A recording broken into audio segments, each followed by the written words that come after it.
The parting glass. Good night, and joy be with you all.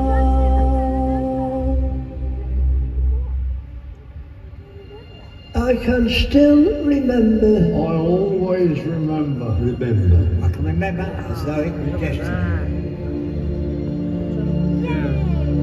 The day before D-Day, something big was in the air. I didn't realise that we were living history.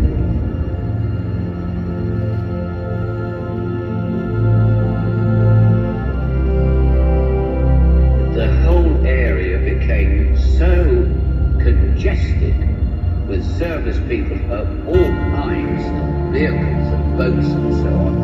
It was quite beyond belief.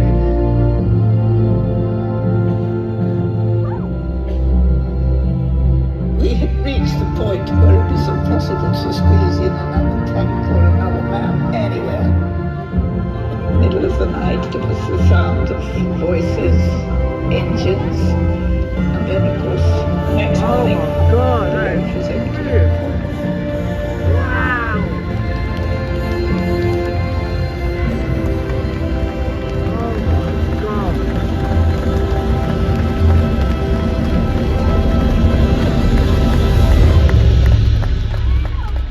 Time, that's what I was worth. So I put it in an envelope and addressed it to my mother. I can remember this day writing to my mother, and I had said in the letter that if anything happened to me, I hope she would go on in life the way she always did, with a nice good smile on her face, and remember that I was only one of thousands, and just be proud that her son had died for his country.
We're over the enemy coast now, and the running has started. And the word is passed from man to man. The machine starts to rock and jump.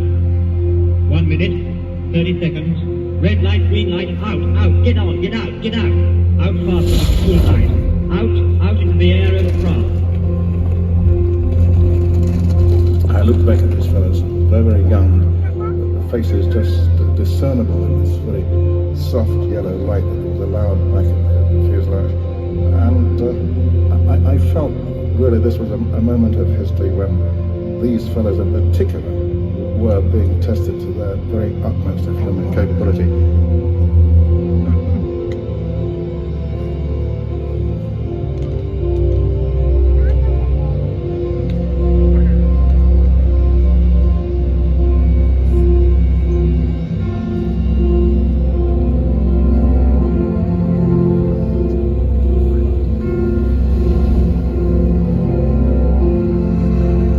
When we got onto the landing craft, the atmosphere was one of nervousness and apprehension.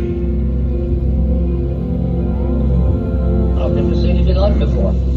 Hundreds and hundreds of ships laden with men and soldiers, all coming into the very close of England. You couldn't see the sea out for miles. It was just packed with ships. It was dusk when we went. I can always remember because on the end of the quay was a lone piper playing the bagpipes, which is always stuck in my memory as the landing craft was going in.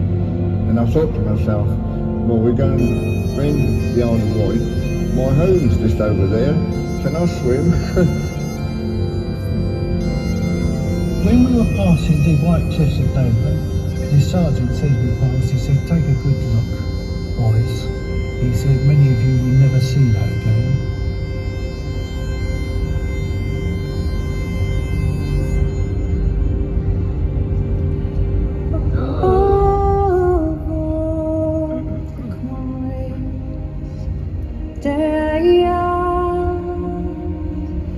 They are sorry for my going away,